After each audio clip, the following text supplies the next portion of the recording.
La santé de la reine est d'une importance primordiale pendant la pandémie, selon les commentateurs royaux, qui ont affirmé que la protection du monarque à haut risque était une tâche clé. Mardi, le Premier ministre Boris Johnson a déclaré qu'il espérait que l'Angleterre pourrait surmonter la vague d'infections sans introduire de nouveaux freins à la santé. Monsieur Johnson a cependant déclaré que le NHS se sentirait temporairement submergé au milieu de la forte augmentation des cas de virus. Depuis 2 ans, la reine fait face à la pandémie comme le reste du pays. La monarque de 95 ans était considérée comme l'un des groupes les plus à risque de Covid en raison de son âge. La journaliste royale Emily Andrews a récemment affirmé que la protection de la reine était l'une des principales priorités du pays.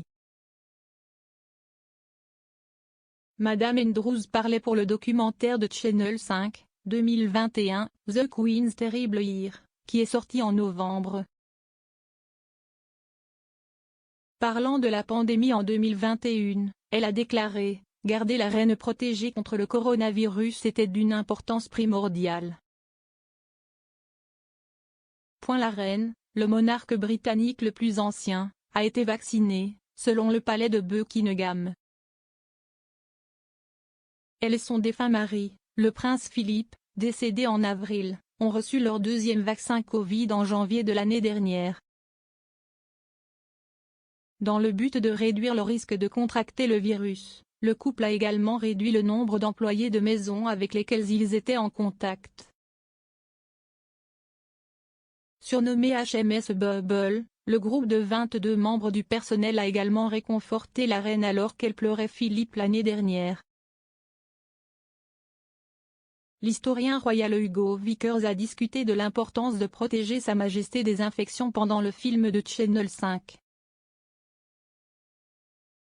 Parlant du verrouillage de l'Angleterre en janvier de l'année dernière, l'expert a déclaré « La reine avait 94 ans.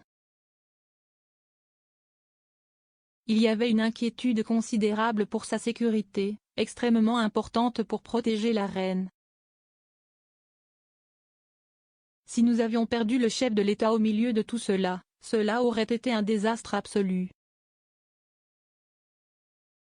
Alors que l'année dernière touchait à sa fin, les plans de Noël de la reine ont également déraillé par la propagation de Covid.